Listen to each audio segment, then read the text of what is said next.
사도신경으로 우리의 신앙을 고백하겠습니다. 전능하사 천지를 만드신 하나님 아버지를 내가 믿사오며 그 외아들 우리 주 예수 그리스도를 믿사오니 이는 성령으로 잉태하사 동정녀 마리아에게 나시고 본디오 빌라도에게 고난을 받으사 십자가에 못 박혀 죽으시고 장사한 지 사흘 만에 죽은 자 가운데서 다시 살아나시며 하늘에 오르사 전능하신 하나님 우편에 앉아 계시다가 저리로서 산 자와 죽은 자를 심판하러 오시리라. 성령을 믿사오며 거룩한 공회와 성도가 서로 교통하는 것과 죄를 사하여 주시는 것과 몸이 다시 사는 것과 영원히 사는 것을 믿사옵나이다. 아멘. 찬송가 274장을 함께 찬송하겠습니다. 274장입니다.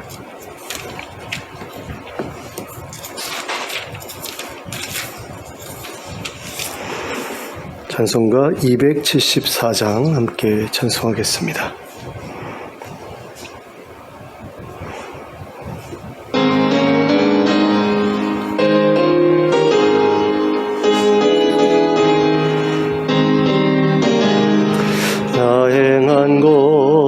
죄뿐이니 주 예수께 비옵기는 나의 몸과 나의 맘을 깨끗하게 하옵소서.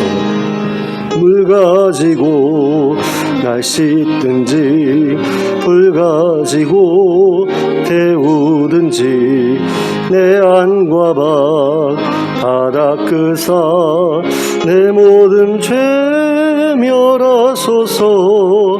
내 어두운 눈 밝히시니 참 기쁘고 고마우나 그보다 더 원하오니 정결한 마음 주옵소서.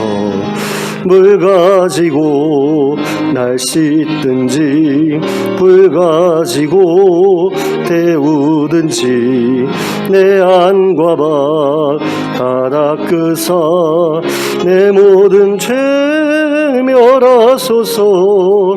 정결한 마음 그 속에서 신령한 빛 빛이 오니 이러한 마음 나 얻으면 눈까지도 밝으리라.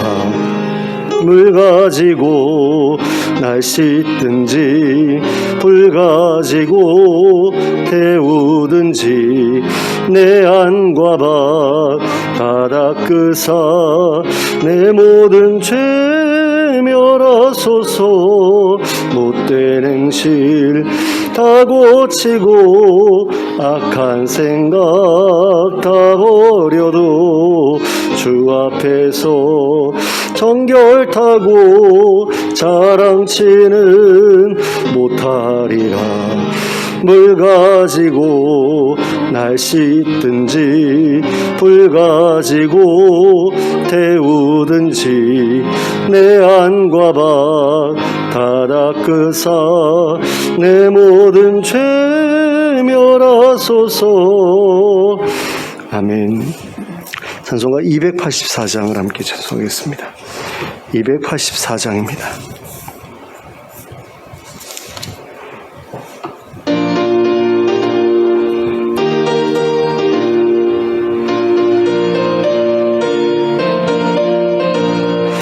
오랫동안 모든 죄 가운데 빠져 더럽기가 한량 없던 우리들 아무 공로 없이 구원함을 얻어 하나님의 자녀 지금 되었네.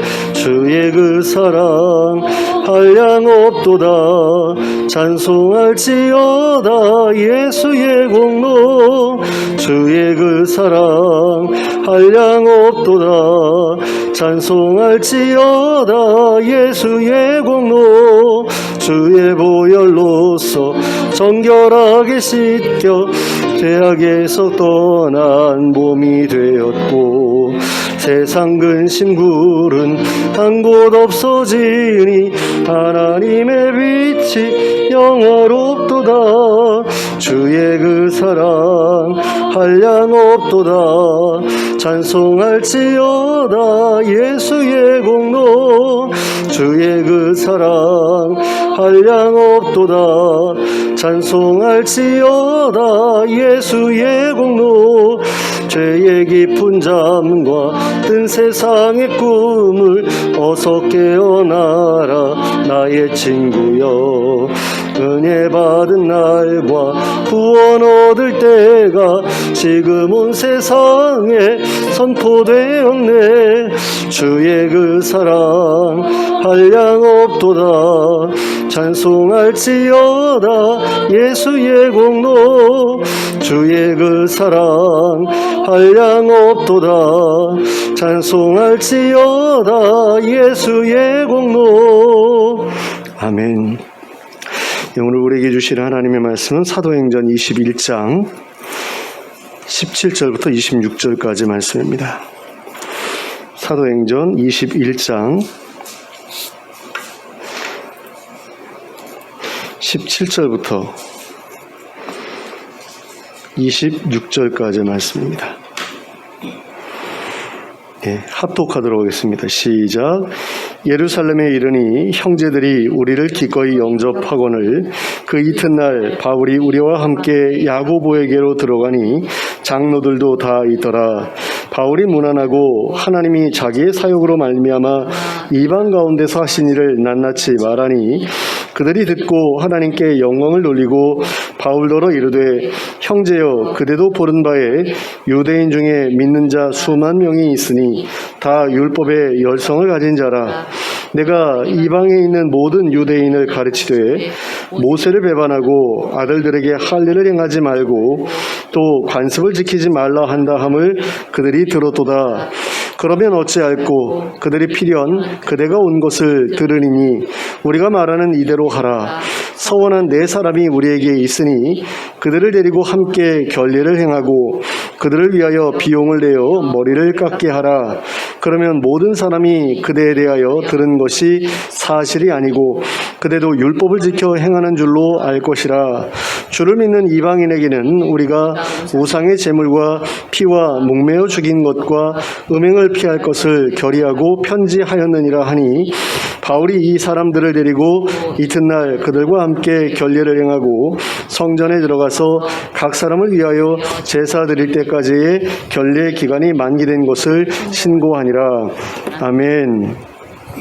바울의 일행이 예루살렘에 이르렀을 때 예루살렘 교회의 형제들은 크게 기뻐하며 그들을 영접했습니다. 바울을 통해 이방 도시에 많은 교회들이 세워졌다는 소식이 전해져 있었기 때문입니다. 그리고 어쩌면 이방 교회의 형제들이 기근으로 고통받고 있던 자기들을 위해 구제 헌금을 보내왔다는 소식을 미리 전해 들었기 때문이었을 수도 있습니다. 어찌되었든 바울의 예루살렘 방문은 기쁨으로 가득 찬 환영과 더불어 시작되었습니다. 그리고 예루살렘에 도착한 이튿날 바울의 일행은 예루살렘 교회의 지도자들과 면담을 하게 되었습니다. 그 당시 예루살렘 교회의 대표는 예수님의 형제였던 야고보였는데요. 그는 베드로가 헤롯의 손을 피해 이방 지역으로 도피한 다음에도 예루살렘에 남아서 교회를 지켜왔던 사람이었습니다.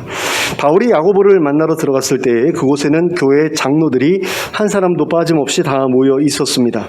이것은 예루살렘 교회가 바울의 선교에 대해 깊은 관심을 가지고 있었음을 우리에게 가르쳐 줍니다. 그들은 바울을 통해 이방 지역의 많은 교회들이 개척되었고 또 믿음 안에서 잘 성장하고 있다는 소식에 크게 고무되어 있었습니다. 그래서 바울의 입으로부터 직접 그 일에 대한 이야기를 듣고자 그 자리에 모였던 것입니다. 그래서 바울은 거기에 있던 예루살렘 교회의 모든 지도자들 앞에서 하나님께서 자신의 사역을 통해 이방 세계에서 행하신 일들에 대해 낱낱이 진술하였습니다. 여기서 주목할 것은 바울이 자신의 사역에 대해 보고하기는 했지만 그 초점은 하나님께서 행하신 일에 맞추어져 있었다는 것입니다. 바울은 그 자리에서 자신의 수고를 자랑하지 않았습니다. 하나님께서 하신 큰 일에 대해 자랑했습니다. 그래서 바울의 선교 보고를 들은 사람들은 모두가 하나님께 영광을 돌렸습니다. 그들은 분명 바울에게도 수고했다는 칭찬을 아끼지 않았을 것입니다. 그러나 바울의 선교 보고는 하나님께서 행하신 일에 초점을 맞추고 있었기 때문에 사람들은 바울이 아니라 하나님께서 행하신 일에 더 집중할 수 있었습니다. 그런데 모든 선교사님들이 선교 보고를 할 때에 바울처럼 하는 것은 아닙니다. 어떤 사람들은 하나님께서 하신 일보다도 자신이 한 일을 자랑합니다. 그래서 사람들로 하여금 하나님이 아니라 자신에게 주목하게 만듭니다. 하나님께 돌아가야 할 마땅한 관심과 영광을 자신에게로 돌립니다. 이처럼 보고의 초점이 달라지면 같은 일에 대해 같은 말로 보고하더라도 그 느낌이 달라집니다. 어떤 마음을 가지고 말하느냐에 따라 사람들은 하나님께 주목하기도 하고 말하는 사람에게 주목하기도 합니다. 그런데 선교라는 것은 하나님을 자랑하는 일이지 자신을 자랑하는 일이 아닙니다. 그러므로 제대로 선교 사역을 펼쳐온 사람이라면 선교 보고를 할 때에도 자신이 아니라 하나님을 자랑하게 되어 있습니다. 자기를 자랑하거나 드러내려고 하지 않습니다. 물론 선교 보고를 받는 교회의 성도들 때문에 어쩔 수 없이 자기를 드러내는 선교사님들도 있습니다. 자기가 한 일을 드러내야만 선교비를 제대로 지원해주는 성도들이 있기 때문입니다. 선교사가 선교지에 가서 10년, 20년 동안 단 한 사람의 회심자를 얻지 못했다고 하더라도 일단 그 선교사의 믿음과 인품을 확인하고 그를 선교지에 파송했다면 그가 선교 사역을 마칠 때까지는 믿어주고 지지해 줄 필요가 있습니다. 그런데 자기네들이 원하는 기간 내에 자기네들이 원하는 만큼의 결실을 거두지 못했다는 이유로 선교사들에 대한 후원을 중단해버리는 교회들과 성도들이 적지 않습니다. 그래서 선교사님들로 하여금 잘못된 방식으로 선교 보고를 하게 만드는 일들이 종종 벌어집니다. 이것은 모든 교회 성도들이 주의해야 할 일입니다. 그 선교사님의 믿음과 인품을 믿고 선교지에 파송했다면 열매가 없더라도 끝까지 믿어주고 끝까지 기도해주고 기다려 주어야 합니다. 그래야만 그분이 하나님을 자랑하는 일에만 전념해서 사역할 수 있게 됩니다. 그런데 바울은 이런 선교사님들하고는 좀 달랐지요. 근데 그 이유가 단지 마음가짐이 달랐기 때문이다라고 말하기 어려운 부분도 있습니다. 어떤 부분이 그러냐면 바울은 다른 사람들로부터 선교 후원금을 받아가며 사역했던 선교사가 아니었기 때문입니다. 그러니까 자비랑 선교사였기 때문에 사람들의 눈치를 보지 않고 사역할 수 있었고 또 사람들의 눈치를 보지 않고 선교 보고를 할 수도 있었다라는 거죠. 그런데 그렇지 못한 분들 같은 경우는 그런 선교사님들 같은 경우 다른 선교사님들 같은 경우는 교회로부터 이렇게 후원금을 받아서 사역을 하다 보니까 그들의 눈치를 보지 않을 수가 없는 거죠. 근데 그 후원금을 보내주는 선교비를 보내주는 그 성도들이 성숙한 사람들이다라고 한다면 굳이 자기를 꾸미려 하지 않아도 되는데 그런 것들을 굉장히 따지는 분들이 있잖아요. 눈에 보이는 어떤 성과들을 좀 빨리빨리 보여달라라고 하는 그런 성도들이 있게 되면 아무래도 눈치를 보게 될 수밖에 없는 거죠. 선교비가 끊어지면 선교 사역을 중단하고 돌아와야 하는 경우도 생기기 때문에 어쨌든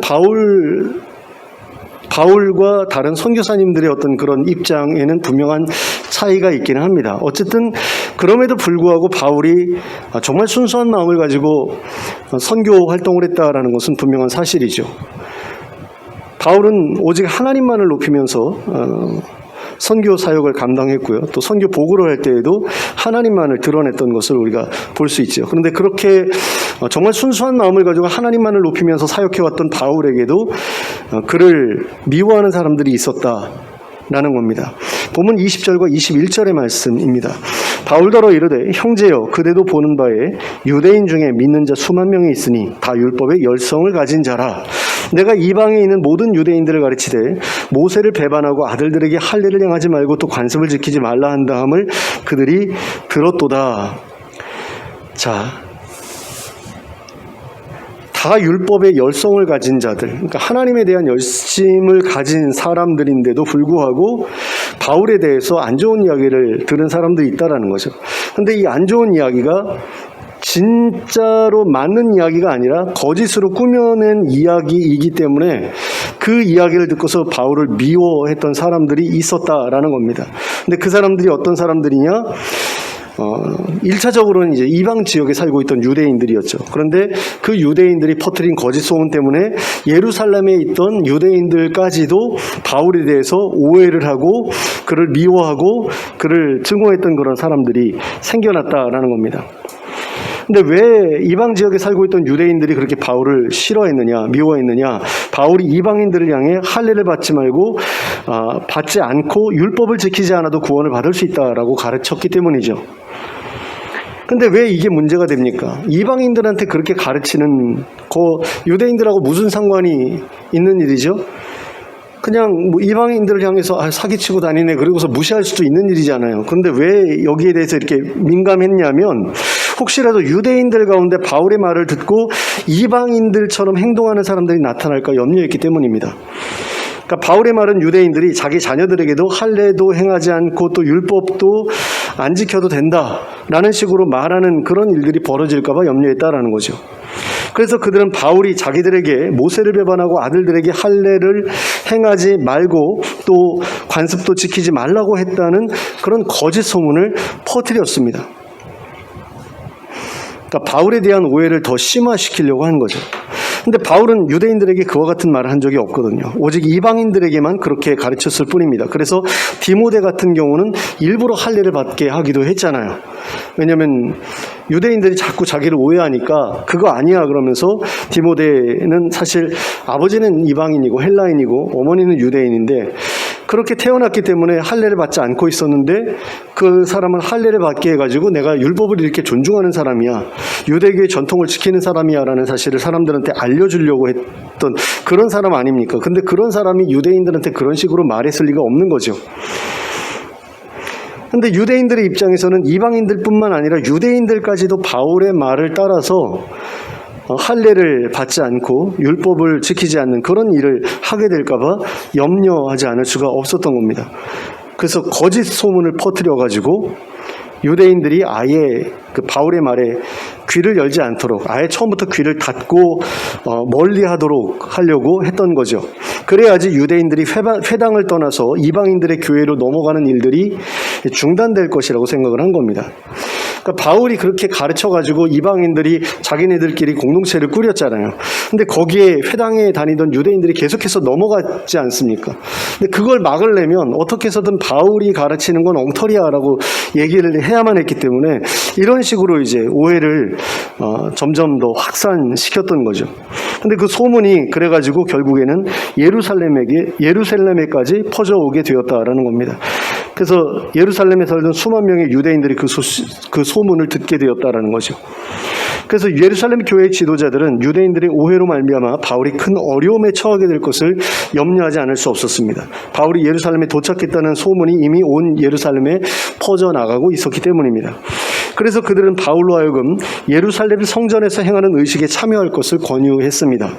그들은 예루살렘 교회에 나시린 서약을 한 사람이 넷이 있는데 그들의 서약 기간이 끝나 정결 예식을 행할 때가 되었으니 그들과 함께 성전으로 가서 정결 예식을 행하고 그들의 이발 비용도 내어주라고 했습니다. 그러니까 나시린 서약이 끝나는 그때가 되면 머리를 완전히 다 밀게 되어 있거든요. 그래서 바울 사도도 그 선교 여행 도중에 이제 돌아오면서 나시린 서약이 끝나가지고 겐그레아라는 곳에서 머리를 밀었다라고 그렇게 나오잖아요. 근데 이런 그 서약을 해서 머리를 밀어야 될 사람들이 있는데 그 사람들 너가 이끌고 가서 그 의식을 행하게 한 다음에 그 이발 비용도 네가 내면 유대인들이 너에 대한 오해를 풀지 않겠느냐라고 했던 거죠. 그래서 바울은 이튿날 그 네 사람과 함께 성전에 가서 정결 의식을 행했습니다. 그리고 성전에 들어가서 정결 기한이 차는 날짜와 각 사람을 위해 제사를 드릴 때까지의 날짜를 신고했습니다. 바울이 이처럼 정결 예식에 참여했던 이유는 오해를 풀기 위한 그런 목적도 있었지만 그가 여전히 유대인이었기 때문이기도 했습니다. 그는 할례를 받은 사람이었고요. 지금까지 계속해서 율법을 지켜왔던 사람이었습니다. 그가 예수님을 영접했다고 해서 더 이상 유대인으로 사는 것을 포기했던 것은 아니었습니다. 그러니까 그 사람은 유대인으로서 예수님을 영접하고 여전히 유대인으로 살고 있었던 사람이에요. 그래서 그는 죽을 때까지 유대인으로서의 정체성을 버리지 않았습니다. 율법을 지키는 일에 소홀하지 않았다라는 거죠. 그것은 유대인 출신의 다른 그리스도인들도 마찬가지였습니다. 그러므로 바울은 유대인들을 향해 율법을 지키지 않아도 된다거나 자녀들에게 할례를 행하지 않아도 된다고 말하지 않았습니다. 단지 이방인들에게만 유대인들처럼 하지 않아도 돼라고 말했을 뿐입니다. 왜냐하면 이방인들을 향해 할례를 행하고 율법을 지키라고 요구하는 그 일이야말로 그들로 하여금 하나님께 돌아오지 못하게 하는 가장 큰 장애물이 되어 오고 있었기 때문입니다.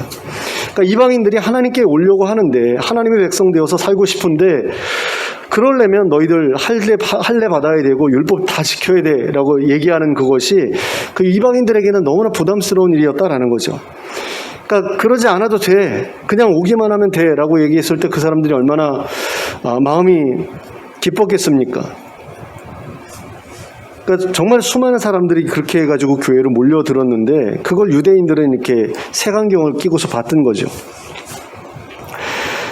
바울은 계속해서 이방인들을 향해 구원을 받기 위해 반드시 유대인처럼 해야 되는 거 아니다라고 가르쳤습니다. 그들이 예수님을 믿고 그분의 백성이 되기로 서약하기만 하면 세례를 주고 교회의 일원으로 받아들여 주었습니다. 그리고 이것은 예루살렘 교회의 결정과도 부합되는 일이었습니다. 바울은 수리아의 안디옥 교회에서 사역하는 동안 예루살렘에서 온 유대인들이 이방인도 할례를 받고 율법을 지켜야 한다고 주장했을 때 그들과 함께 예루살렘에 내려가서 누구의 주장이 옳은지에 대해 공식적인 답변을 달라고 요구했던 바 있습니다. 그래서 그때 예루살렘 교회에서 결정했던 내용이 사도행전 15장 20절에 기록되어 있는데요. 그와 동일한 내용이 본문 25절에서도 동일하게 언급되고 있는 것을 보게 됩니다. 25절을 함께 보시겠습니다. 주를 믿는 이방인에게는 우리가 우상의 제물과 피와 몸매어 죽인 것과 음행을 피할 것을 결의하고 편지하였느니라 하니, 자, 예루살렘 교회의 지도자들이 그 자리에서 이것을 언급했던 이유는 자기들도 바울의 주장을 인정하고 지지한다는 사실을 알려주고자 했기 때문입니다. 우리 생각이나 너의 생각이나 다르지 않아 라는 그런 사실을 여기서 확인시켜 주려고 했던 거죠. 사실 바울은 이런 이야기를 듣기 위해서 예루살렘에 찾아간 이유도 있었습니다. 그러니까 자기는 지금 이제 스페인에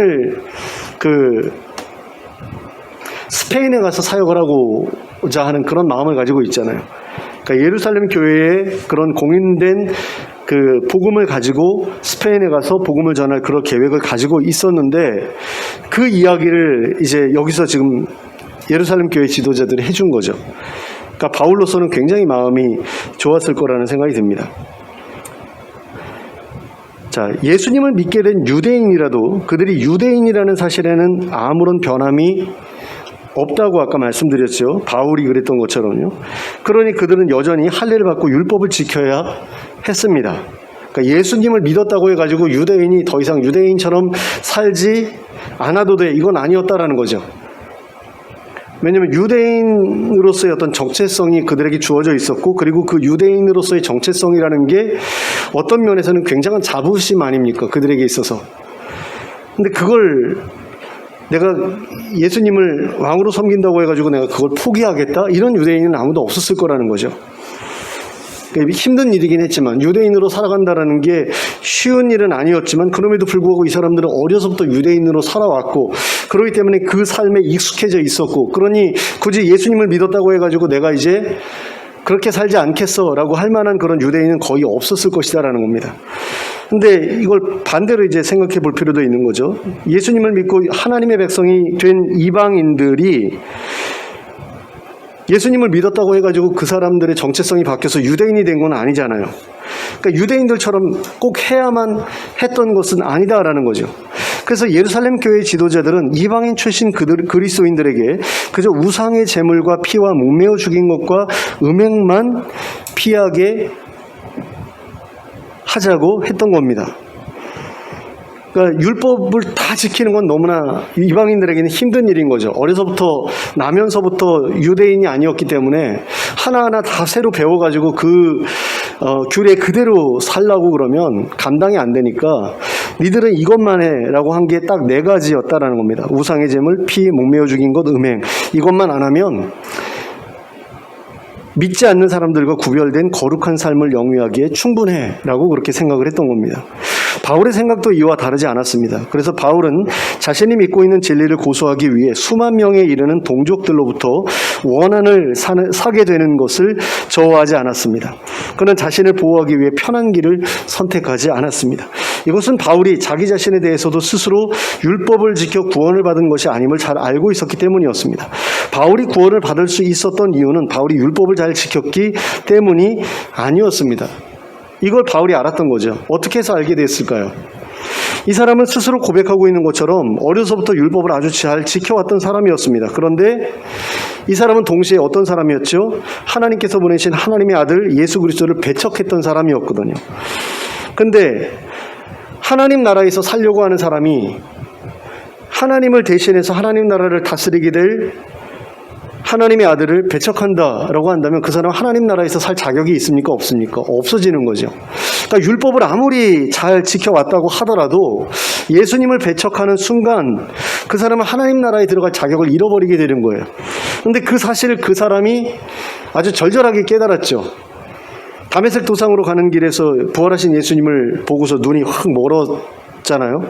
그런 가운데 이 사람이 내가 배척했던 그가 하나님의 아들이구나라는 사실을 깨닫게 되죠.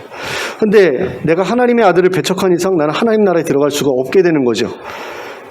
지금까지 내가 율법을 열심히 지켜왔던 그 모든 것들이 소용이 없어지는 거잖아요. 그걸 이 사람이 깨달은 거죠.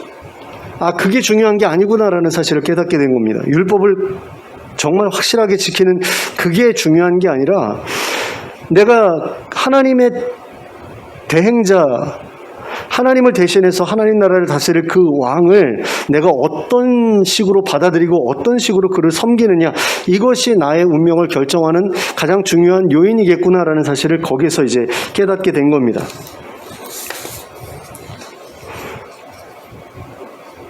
그래서 그는 구원을 받는 데 있어서 할례를 받고 율법을 지키는 일보다도 예수님을 하나님 나라의 통치자로 믿는 일이 더 중요한 일이라는 사실을 확실하게 깨닫게 된 겁니다. 자신이 구원받은 것이 율법 때문이 아니었다라는 것을 이제 나중에 이제 깨닫게 되는 거죠. 자신이 율법을 잘 지키려고 하다가 오히려 예수님을 믿는 일을 저버리고 구원을 잃어버릴 뻔한 그 일 때문이었습니다. 그래서 그는 예수님을 믿는 것이야말로 하나님 나라의 백성이 되는 데 있어서 가장 중요한 조건이라는 사실을 인정하지 않을 수 없었습니다. 그리고 그 생각은 결코 잘못된 생각이 아니었습니다. 구원은 하나님께서 내민 손을 붙잡는 것을 통해 이루어지는 일이지 자기가 하나님을 위해 무엇인가를 힘들고 그 어려운 일을 함으로써 얻게 되는 일이 아니기 때문입니다. 그러므로 우리는 하나님의 백성이 되는 데 있어서 다른 노력이 필요치 않다는 사실을 확실하게 기억할 필요가 있습니다. 예수님을 하나님께서 보내주신 그리스도라고 믿기만 하면 누구든지 하나님의 백성이 된다는 사실을 기억해야 합니다. 물론 그 어느 누구라고 하더라도 하나님의 백성이 된 이후에는 이전과는 다른 삶을 살아야 합니다. 우상 숭배와 살인과 간음 같은 것들은 유대인이 아니더라도 마땅히 하지 말아야 할 일들입니다. 그러니까 인간이라면은 하지 말아야 될 일이죠. 근데 하나님의 백성이 되었다? 그럼 더더욱 하지 말아야 될 일인 겁니다. 그리고 그런 일들을 하지 않는 데에서 더 나아가 예수님처럼 거룩한 삶을 살아가고자 힘써야 합니다. 그게 이제 믿는 사람들에게 주어진 의무죠. 근데 그것은 구원받은 이후에 해야 할 일이라는 겁니다. 구원받기 전에는 그런 일들을 제대로 못했더라도 상관이 없다라는 이야기죠. 그것을 해야지만 하나님의 백성이 될 수 있다. 이거 아니다라는 겁니다. 그것을 해야지만 구원받을 수 있다. 이것도 아니다라는 겁니다. 그리고 우리는 유대인이 아니기 때문에 구원받은 이후라고 해도 율법을 지켜야 될 의무는 없습니다. 어떤 사람들은 우리가 하나님의 백성이 되었으니 유대인들처럼 율법을 지키면서 살아야 돼. 뭐 이런 식으로 생각하는 사람들도 있어요. 이단들 가운데 그런 이단들도 있습니다. 그래서 안식일을 지켜야 되고 유월절을 지켜야 되고 뭐 이런 식으로 이야기하는 그런 이단들도 있는데 이건 잘못된 이야기죠. 우리는 처음부터 이방인이었고 예수를 믿은 이후에도 이방인으로서 그리스도인으로 살아가고 있는 거지 유대인으로서 그리스도인으로서 유대인 그리스도인으로 살아가는 게 아니거든요. 그러니까 구원을 받았으니 율법을 지키면서 살아야 된다? 이것도 아니다라는 겁니다. 우리가 지켜야 되는 것은 예수님께서 주신 새 계명뿐입니다. 우리가 예수님을 믿고 구원을 받았다. 그러면 새 계명 지키면서 살아야 된다. 이거는 분명한 사실이라는 거죠. 옛 계명은 유대인들에게 주신 계명이지만 새 계명은 예수님을 믿게 된 유대인들과 이방인 모두에게 주신 계명이잖아요. 근데 우리한테는 새 계명만 이제 지키면 되는 거죠. 그것도 구원받은 이후에 해야 하는 일이지 구원을 받기 전에 구원을 받기 위해서 해야 하는 일은 아니다라는 겁니다. 바울은 이 진리를 믿었기 때문에 수만 명의 유대인들과 척을 지게 될 위험을 무릅썼습니다. 이방인들에게 할례와 율법 준수의 부담을 지우는 일에 끝까지 반대했습니다.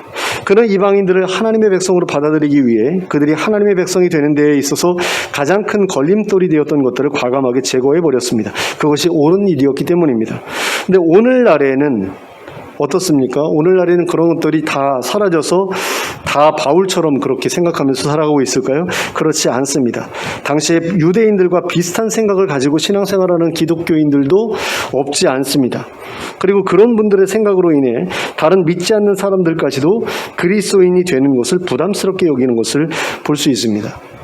그러니까 이런 거죠. 교회를 나오라고 이제 전도를 하는데 나는 술을 마셔요. 나는 담배를 핍니다. 그러니까 교회 못 나가겠대요. 그거 아니다라는 거죠. 그러니까 교회를 나와서 예수님을 믿고 구원을 받은 다음에 그 다음에 내가 그걸 끊어보려고 애를 써야 되는 거죠.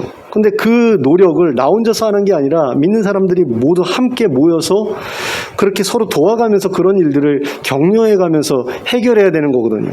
그러니까 교회라는 곳은 완전한 구원을 받은 사람들이 모여서 살아가는 곳이 아니라는 겁니다. 그러니까 죄악 세상으로부터 구원을 받아서 하나님의 백성이 되었더라도 이제 예수님께서 완성하신 하나님 나라가 임하실 때 그곳에서 살아갈 수 있도록 다듬어져가는 그런 장소지, 이게 완벽하게 어떤 하나님이 원하시는 모습으로 이미 그렇게 살고 있어야 되는 그런 곳은 아니다라는 거죠. 그럴 수도 없고 우리는 그런 능력도 없고 그렇기 때문에 우리는 그저 노력할 뿐입니다. 근데 그 노력이 계속해서 실패로 끝날 수도 있거든요. 근데 그 실패했다고 해가지고 내가 구원을 받지 못한다? 그건 아니다라는 거죠. 노력하지도 않는 자들이 구원받지 못하는 경우는 있을 수 있습니다. 그러니까 이런 거죠. 이집트에서 탈출한 유대인들이, 히브리인들이 광야에서 하나님의 백성으로 지금 하나님의 말씀도 배우고 훈련받고 있잖아요. 그런 가운데 어떤 사람들이 하나님께 버림을 받게 되었습니까? 나 다시 돌아갈래 했던 사람들이죠. 근데 어떻게 해서든 난 가나안 땅으로 들어갈래 라고 했던 사람들은 부족함이 있고 그 믿음에 약간의 어떤 아쉬움이 있고 그러더라도 하나님께서 하나님 나라에 그 가나안 땅에 들여보내주셨잖아요. 그걸 우리가 생각해야 된다라는 거죠. 그러니까 많은 사람들이 예수님을 믿는 것만으로는 구원받기에 충분하지 못하다라고 그렇게 생각을 합니다. 근데 그런 생각을 가지고 있다 보면 구원의 감격을 경험하기가 어렵습니다. 그리고 구원의 감격을 경험하지 못한 사람은 새 계명을 지키는 것도 마찬가지로 어렵게 됩니다. 그 사람은 자격 없는 자에게 주시는 대가를 요구하지 않고 주시는 하나님의 은혜와 자비를 경험하지 못한 사람이기 때문입니다. 그래서 구원의 감격을 누릴 수 없는 겁니다. 그리고 구원의 감격을 누리지 못한 사람은 계속해서 자신이 새 계명을 지켜야만 구원을 얻게 될 거라는 부담감에 사로잡혀 살아가게 되어 있습니다. 그리고 그런 사람은 다른 사람들에게도 어떤 기준과 어떤 잣대를 충족시켜야만 구원을 받을 수 있다고 계속해서 말하게 되어 있습니다. 왜냐하면 자기가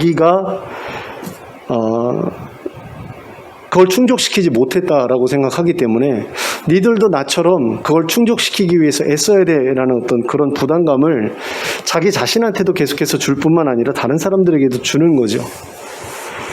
근데 이게 참 쉽지 않은 문제입니다. 굉장히 불행한 일이기도 하고요.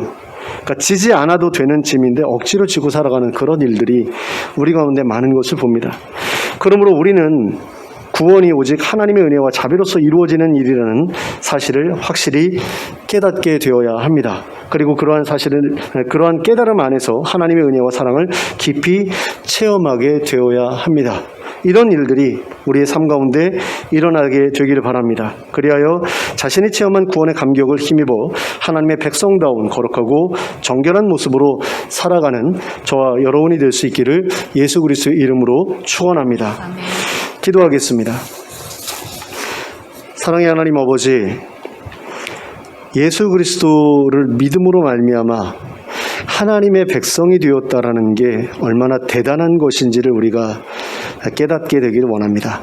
하나님, 그러한 신분의 변화만으로도 우리가 엄청난 것을 얻었음을 우리가 기억하기를 원합니다. 그리고 그렇게 귀한 것을 얻은 그 감격으로 말미암아 정말 아름답게 살아갈 힘을 우리가 얻게 되길 원합니다. 많은 사람들이 구원의 감격도 없는 가운데 계속해서 자신을 채찍질하면서 의로운 삶을 살아가려고 발버둥 치는 것을 보게 됩니다. 그리고 그 가운데서 계속해서 실패하는 모습들을 보게 됩니다. 참으로 안타까운 그런 모습이 아닐 수가 없습니다. 그런데 그런 실패를 경험하지 않으려면 우리에게 필요한 것이 무엇인지를 우리가 확실히 깨달아야 될 줄로 압니다. 하나님, 정말 하나님께서 우리에게 값없이 주신 그런 은혜를 우리가 반드시 기억해야 될 줄로 압니다. 그 자비를 우리가 기억해야 될 줄로 압니다. 그것이 진실이라는 사실을 우리가 깨달아야 될 줄로 압니다. 그래야만 우리의 마음에 감격이 생기고 그 감격이 우리로 하여금 의로운 삶으로 나아갈 수 있게 우리를 이끌어 줄 텐데, 하나님, 그런 감격 없이, 그러한 깨달음 없이 의무감으로 내가 이것을 충족시키지 못하면 하나님 나라에 들어갈 수 없을 거라는 그런 잘못된 그런 부담감을 가지고 살아가는 믿는 사람들이 얼마나 많은지 모릅니다. 우리가 그러한 부담감에서 벗어날 수 있게 되길 원합니다. 그리고 오직 하나님의 은혜로 말미암은 그런 감격으로 말미암아 하나님께서 원하시는 그런 거룩하고 정결한 삶을 살아갈 수 있게 되는 저희 모두가 될 수 있도록 주님 인도하여 주시옵소서. 예수 그리스도의 이름으로 기도하였습니다. 아멘. 찬송가 544장을 함께 찬송하겠습니다. 544장입니다.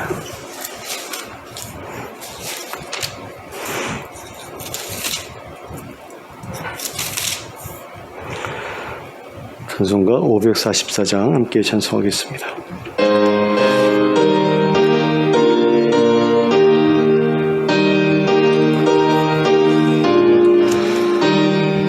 울어도 못하네, 눈물 많이 흘려도 겁을 없게 못하고 죄를 씻지 못하니 울어도 못하네. 십자가에 달려서 예수 고난 당했네. 나를 구원하시리 예수밖에 없네. 힘써도 못하네. 말과 뜻과 행실이 깨끗하고 착해도 다신하게 못하니 힘써도 못하네. 십자가에 달려서 예수 고난 봉했네. 나를 구원하시리 예수밖에 없네. 참아도 못하네. 할 수 없는 죄인이 흉한 죄에 빠져서 어찌하니 죽을까. 참아도 못하네. 십자가에 달려서 예수 고난 당했네. 나를 구원하시리 예수밖에 없네. 믿으면 되겠네. 주 예수만 믿어서 그 은혜를 힘입고 오직 주께 나가면 영원 삶을 얻네. 십자가에 달려서 예수 고난 당했네. 나를 구원하시리 예수밖에 없네. 아멘. 주님 가르쳐 주신 기도로 예배를 마치겠습니다. 하늘에 계신 우리 아버지여, 이름이 거룩히 여김을 받으시오며 나라가 임하시오며 뜻이 하늘에서 이루어진 것 같이 땅에서도 이루어지이다. 오늘 우리에게 일용할 양식을 주시옵고 우리가 우리에게 죄 지은 자를 사하여 준 것 같이 우리 죄를 사하여 주시옵고 우리를 시험에 들게 하지 마시옵고 다만 악에서 구하시옵소서. 나라와 권세와 영광이 아버지께 영원히 싸움나이다. 아멘.